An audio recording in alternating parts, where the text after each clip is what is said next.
Good morning or good afternoon for those of you that are calling in from anywhere outside of Western Canada. Thank you for joining us.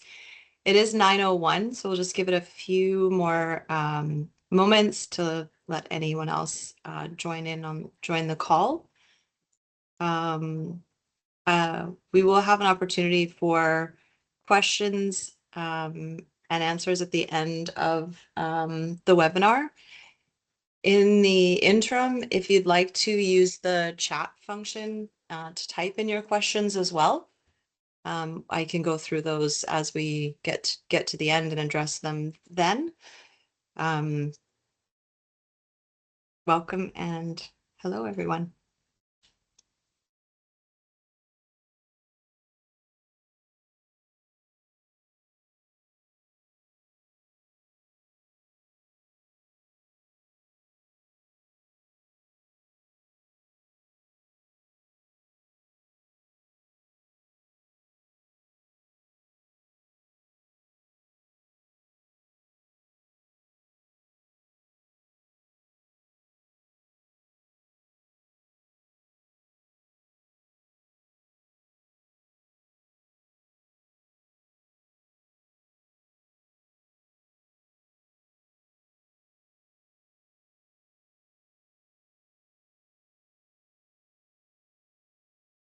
All right, it's just a couple minutes after 9. Thanks for joining, and we will jump right into it. So today we're going to be focusing on the PCB regulation that requires the end of use. Sorry, just letting someone else in there. End of use for various products that have PCBs in them. We're focusing on light ballasts, and we'll make our way through. So the deadline is fast approaching. As you may already be aware, the deadline is set to December the 31st, 2025. My name is Larissa Braun-Neville. I'm a project manager. I work in our Metro Vancouver office in our hazardous materials department. And as of March 2026, I will have been with Pynchon for 13 years. And I do already recognize some familiar names on the call. So hello. And for those of you that I haven't had a chance to meet or work with, it's nice to see you here. Polychlorinated biphenyls, or PCBs, I'll refer to them as we move forward. They're a man-made compound. They are several different types of PCBs, but they consist of chlorine, carbon, and oxygen. They're very clear or even pale yellow in liquid. They have a bitter odor, and they were initially synthesized in 1881. And fortunately, there was a rapid decline in production in the mid-1970s. Canada was not a manufacturer, but unfortunately, we did import an estimated 40,000 tons of PCBs. Just as a point of reference or in comparison, the United States, they obviously have a much larger population than we do. They were known to use 10 times the amount of PCBs as we did. Upwards of 500,000 tons. PCBs were then banned in Canada in 1980. Why are PCBs so dangerous, and why are they so persistent? They are inert, which makes them very, very stable. And because of that, they are resistant to both thermal and chemical decomposition. So they don't easily break down, both when they're in the equipment that they're being used in or when they're in the atmosphere and the environment. They have very low flammability, one of the reasons why they were used so frequently in electrical equipment. And again, they have low electrical conductivity. They can absorb significant amounts of heat, and they're denser than water, which means that if they are in our waterways, they sink. They won't float on the top of the water. They're not easily removed or skimmed off.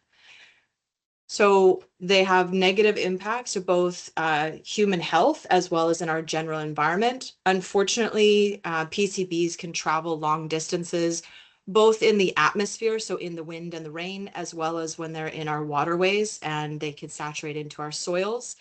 They both bioaccumulate, so they stay in the adipose or fatty tissues of animals and humans, and they are subject to biomagnification, which means they move their way up the food chain and they concentrate as they move their way up the food chain. They are toxic to animals, and as we discussed earlier, they are biologically persistent, so very, very difficult to break down and remove the material or the chemical itself.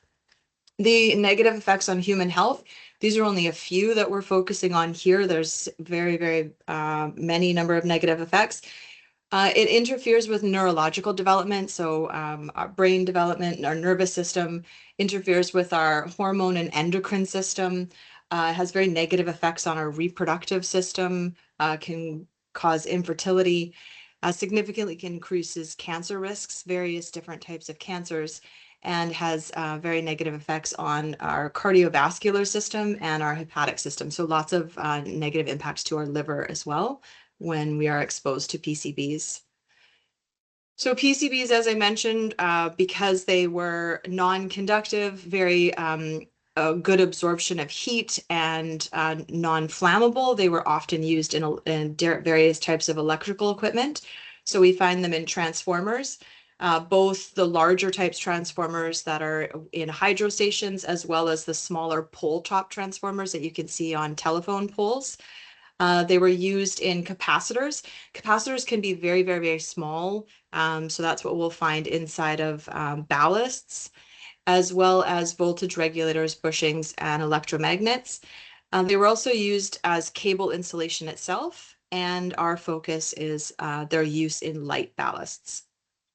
Other uses of PCBs, something that you want to keep in mind, particularly if you're planning a construction project. Some of these uses are not specifically regulated, but something to consider. So uses for oils and lubricants, the brushings of bridges, hydraulic fluids, so we can find them in hydraulic elevators is an area where one should focus. They were also used in paints. PCBs make the material more flexible, so that's why it was used for both paints and in caulking.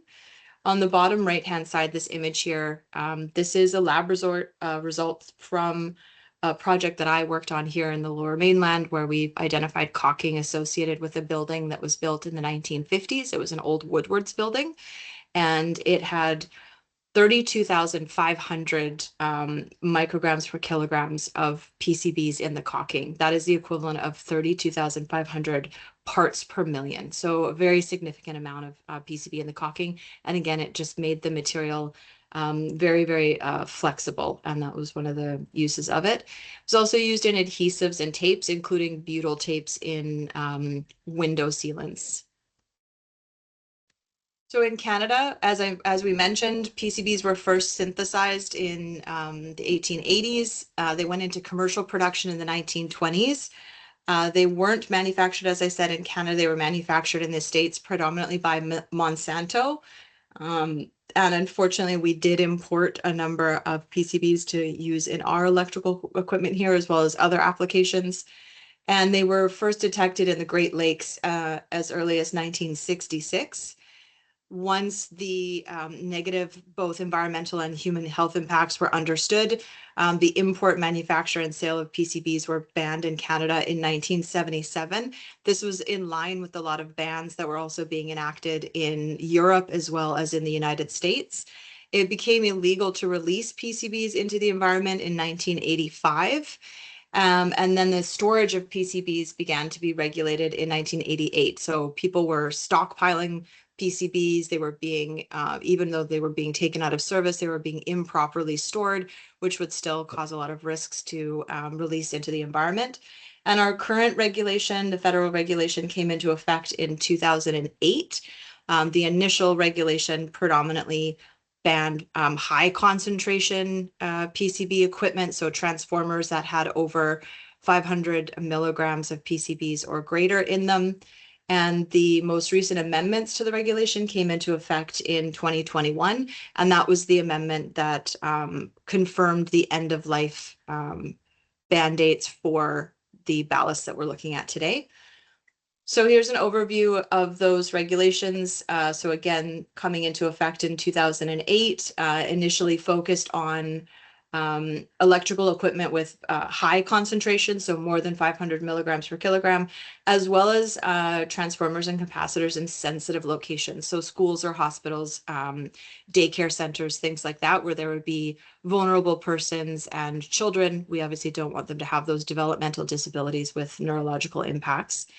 And we are predominantly focusing on the light ballast ban, which comes into effect in just a few short weeks. So how do we identify the light ballast that we may need to have a look at? So buildings that were constructed or lamped prior to 1980 may have PCB ballasts in fluorescent lighting if the bulbs are T12. So we'll look at those a little bit more closely. Or in some cases, if light fixtures were repurposed, if there was a building that was being decommissioned, but someone was thinking ahead and they were being cost savings or even thinking of recycling and they were repurposing those light ballasts from an older building into a newer building, it is possible that you could have PCB ballasts. It's very rare to now test the ballast for the content of PCB. We simply look at labels. Previously, a lot of testing was done. So the assumption is that PCB ballasts will fall under the regulation for the content. It is assumed that they have at least 50 milligrams of PCBs and up to 100,000 milligrams of PCBs. And there's two sources of the PCB content in the ballasts themselves. So there's a small capacitors within the ballasts, and the paper and foil can be saturated with the PCB dielectric fluid. Or there's also a tar packing inside the ballast that can have varying levels of PCB content. So two different sources within the ballast themselves.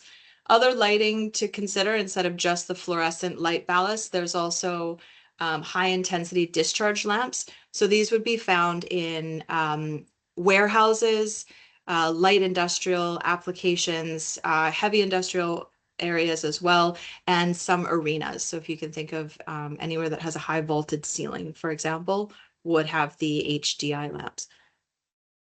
So how do we identify if there is a possibility for a light ballast to contain PCBs? This can be made challenging because when a light ballast is in place, when the bulbs are there, the ballast is lit, there is a cover over the ballasts themselves, so you can't see the label. So we take other clues. So the first clues are we able to look at the light tubes if we can't see the ballast itself? And if we have confirmed that the light tubes themselves are fluorescent, they aren't LED lights, and this can often be done by the caps on the end. So to the far upper right-hand side there, you can see if it is the thicker old style T12 bulb, then it is possible that you have a PCB containing light ballast. If you, however, have the smaller bulbs, the T5 or the T8s, this means that it is not a magnetic ballast. This means it's an electronic ballast, and therefore you can assume that it does not contain PCBs. The other means of checking are if you are able to view the labels on the light fixtures themselves, if they have an older style label, if they indicate that the ballast is a rapid start ballast, that is indicates that it's possible that there are PCBs present. And if you are able to see the ballast and it indicates that it is specifically non-PCB on the label, then all good to go. So in some cases, one can say, I already know that my building has been relamped, or I can see all newer fixtures. Do I still need to be concerned? Should I still do an audit and review to see if there are in fact PCB containing ballasts? Our answer would still be yes. In many cases, frequently accessed spaces or tenant spaces that are often renovated, lots of the ballasts get switched out, or if they're turned on for 12 hours a day, as they are in lots of different office towers, then the original ballasts may have burnt out and they've been upgraded and replaced with new ballasts. But if you think of frequently inaccessed rooms, so telecom or electrical riser closets, storage rooms, or even larger electrical or mechanical rooms. These are spaces that are not frequently occupied. The lighting wouldn't be often turned on, and therefore it could still have an older ballast that hasn't yet burnt out, and it could be a PCB containing ballast. What we've also found, and you can see illustrated very well from the two photos here at the bottom, is that many times through renovations, they will decide to put in a drop ceiling. So there could be a lay-in ceiling, tile ceiling, and above that, older ballasts have just simply been abandoned in place. And this happens during renovation and construction. So when we do assessments in the building, when we look up above the ceilings, we can find older lighting. So it is possible that you don't realize just from doing a cursory review of your building that you have lighting fixtures that have abandoned in place, and they could potentially contain those PCB ballasts. So in summary, a lighting that was manufactured prior to 1982 is suspect to contain PCBs. These are the older magnetic ballasts with the T12 light tubes, not the newer electronic type that have T8 or T5 or even LED bulbs. If you can review the labels, if they're legible, you can review them against product codes. So here we're showing on the right-hand side, you can look at the different product codes specific to that manufacturer, and it will confirm if in fact it is a PCB containing ballast. And if you can't read the label and all you can identify is that it has T12 light tubes, and you can't verify that it says non-PCB, no PCB, or PCB free on the ballast itself, you must assume that it is a suspect PCB ballast and treat it as such. So the requirements for reporting, removal, and disposal by December 31st. So as I mentioned, both confirmed and suspect PCB containing ballasts need to be identified and inventoried. The ballasts are then to be removed, and they must be properly packaged. So they need to be handled in a specific way to ensure that there's no spill or damage or release into the environment. These wastes are then to be sent for destruction at an authorized facility. They are incinerated. And unfortunately, when ballasts or PCBs are exposed to low level temperatures, they can degrade into two also very dangerous toxins, furans and dians. So it's very, very important, dioxins, sorry, that they are properly incinerated at a registered destruction site. Transportation disposal of PCBs can only be undertaken by service providers that are qualified and already authorized and approved to do this in accordance with all regulations. And the wastes have to be properly manifested. It's very important to manifest the removal of the PCBs and have them accepted at the transportation site. And then the PCB inventory and the record of the destruction would be provided to the regulator.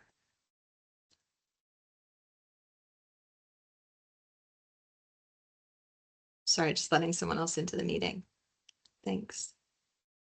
So who is responsible to complete all of the steps? It is the owner. So if you are the building owner and operator, you are the owner of that PCB or PCB containing product, and the ownership itself can't be transferred.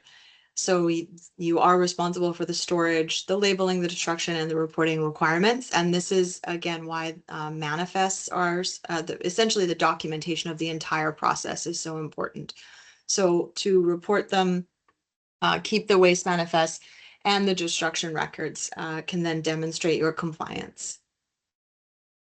And how can we help? So for those of you that have existing hazardous materials inventories for your buildings, and or subscribe to our HMIS database, we can help you review the reports and see if there's already existing suspect light ballast entries, and then you would target those buildings and or those rooms and areas. So conducting a PCB ballot audit, as I mentioned, specifically looking in older or frequently inaccessed rooms, looking for T12 light bulbs, etc. And then we can provide support with the reporting and the plans for safe removal and disposal. helping to recommend partnerships with trusted hazardous materials waste removal companies. In addition to focusing on the PCB light ballasts, I mentioned earlier some of the other applications that could have greater impacts to your management of a building. And these are not under the regulation for removal or end of use at the end of this year. However, one still wants to consider, could your building have PCBs in paints, as we can see on the bottom left, PCBs in caulking, or even cables, so high voltage electrical cables. Could they still contain PCB insulating oils?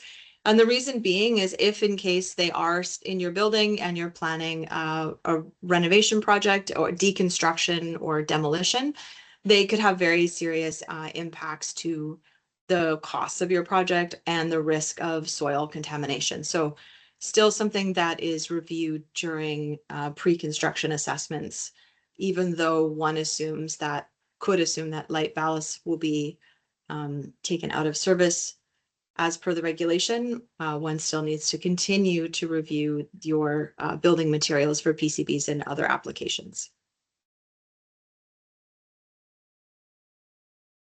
We've got time for questions now, and should anyone wish to contact us later, myself at any time, on the screen there in the top left is a QR code with my contact information for those of you that may not already have it. And we can just open the floor up if you like.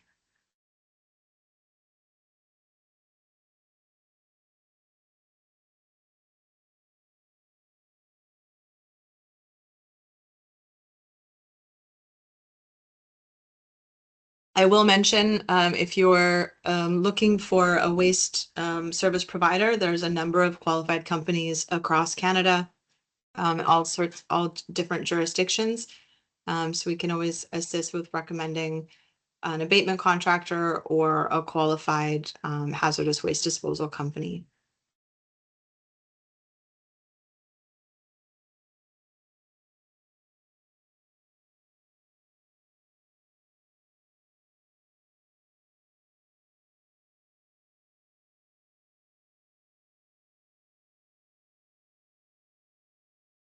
So what are the process for disposal of PCB ballasts are found after December the 31st? The process would be the same.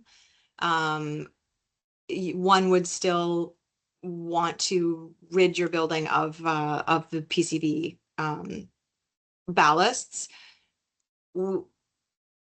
We haven't yet seen fines levied for non-compliance specifically for ballasts. There have been fines levied in the past, largely for transformers and improper storage of PCB materials. Are transformers included in this? Yes, transformers were previously included in the cutoffs. I can sort of advance back to that stage. So if you have a transformer that is not verified to be a dry type transformer, so if it is a transformer that has dielectric fluids in it, so these are the older style transformers that have, I think of it as, it's a poor description, but I think of it as fins, like it has a lot of exposure on here. We'll go back further to photos of the transformers, but so here we have a pole top transformer. These are also included in the end of service ban date that takes effect as of December the 31st, 2025. The pole top transformers typically belong to whomever the hydro provider is. So here in British Columbia, the pole top transformers would belong to or be the property of BC Hydro. They have already had extensive programs in place to remove their older transformers, test their transformers. The larger type transformers here, the center bottom photo, these are also included in the end of service date in effect as of December 31st, 2025, particularly if they have lower amounts of PCBs. Should they have been found to have higher amounts of PCBs, they should have been disposed of sooner. Does the reporting due March 2026 require attached documentation, CODs manifest, or just a declaration? So that depends on the type of reporting that you're conducting as of March the 2026. So are you declaring your inventory, or are you demonstrating that you have in fact destroyed the PCBs as per the regulation? So if you are confirming destruction of the PCBs, and then you would want to have full documentation provided to the regulator. Essentially, when you're declaring your inventory, you are saying you are a PCB owner. Once you're able to demonstrate that they were shipped to a registered destruction site, and you have that certification of destruction, then you're essentially demonstrating that you are no longer a PCB owner, that is not part of your inventory anymore. And so having that full, complete documentation is better than just declaring the inventory itself.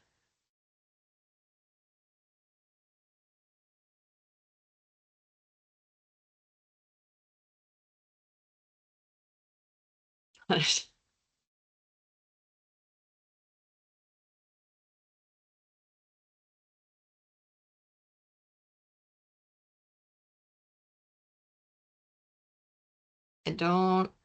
think we might be out of questions. So hopefully it was just that this was, if there's transformers in a building's parking lot, is that the electric company or the building owner? Oh, that's a good question. If there's a transformer in a building's parking lot, that would, the transformer in the building's parking lot, you would have to confirm with the electric company. So who's responsible for servicing it? Is it considered something that they own?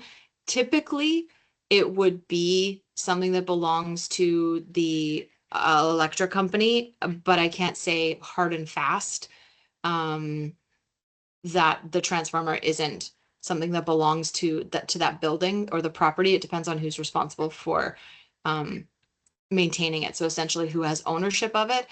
In the past, in my experience, there have been there's a dip or a drop where there's the hydroelectric switches over from the provider to the buyer. And so if the transformer is on the other side of where that switch is, then the transformer would belong to yourself as the property owner. So that's something that you definitely want to have clarified with the hydroelectrical company to make sure that you are in fact not responsible for that piece of equipment, and therefore you don't become the de facto PCB owner. Does this regulation apply to materials that are discovered during surveys?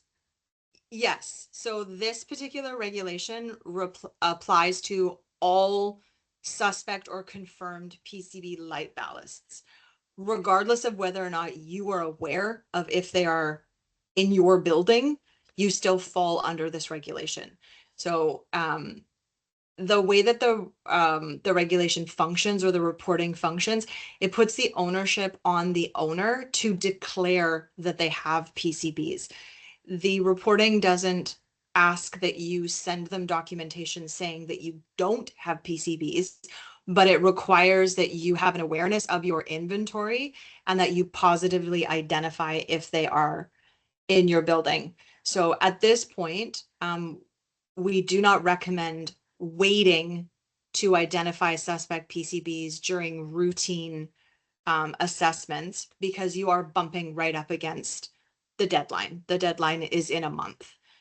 So many people have previously been proactive and have had PCB audits. And so in this case, now is the time to schedule that audit, just to ensure that your ballasts are not suspect. So again, lighting that was installed or manufactured before 1982, we're going to sort of use that as the cutoff date. So the PCBs were banned, or the manufacturing stopped in the late 70s, and in Canada in the early 80s. The reason why we would say to look all the way up until 1982 is if you consider the companies that manufactured the ballast, they have warehouses full of them. They weren't required to throw them out. So oftentimes companies would sell through their old stock. So it is possible that a PCB containing ballast could still be in a building sort of like 1 or 2 years within that cutoff date. um, Sorry, going back to another query, I think I might have inadvertently answered it, but no, you do not need to provide proof to the regulator that you conducted an audit and that you are PCB free. The reporting requirements are in the positive. So you have to declare that you have PCB products or items, but you don't have to declare that you don't have them. Angela?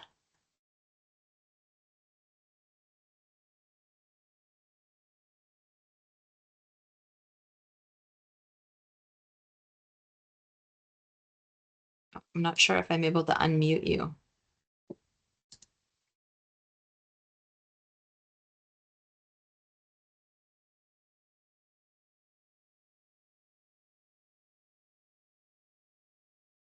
Okay, I think your mic might work. I'm not sure.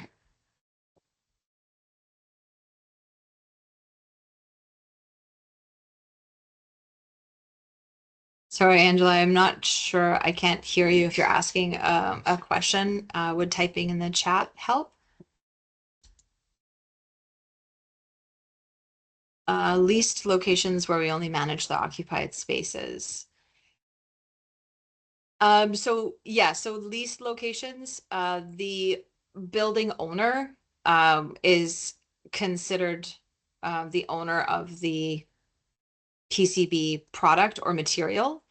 Um, However, I think if you have an awareness of the fact that you have suspect materials in a leased space, that is a conversation that you can have with the owner. But under the regulation, the ownership is the responsible party. The owner is the responsible party for following the regulation. That there could be some nuances to that though, in that if you build out a TI in a building where you are the leasee, did you install the lighting versus the owner of the building?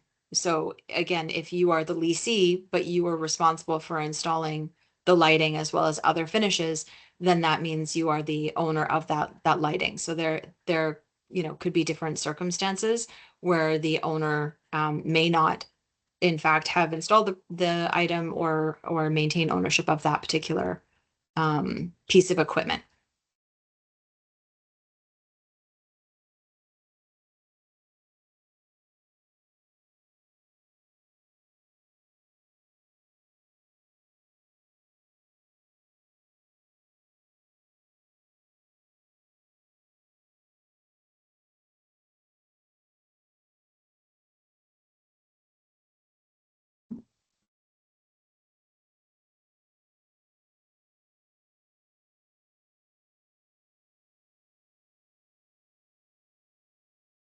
I think we've got all the questions. Thank you so much, everyone, for joining us and for participating. As I mentioned, oh, sorry, I skipped past it all. Put the QR code back up. But should anyone want to reach out and contact us if you have any follow-up questions, we're happy to support.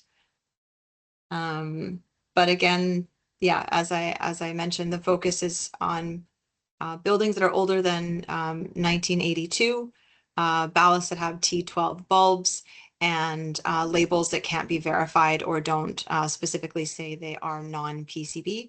Those are the items that you should be focusing on to review and audit and ensure that you have taken them out of service by the end of December. All right. Thank you so much, everyone.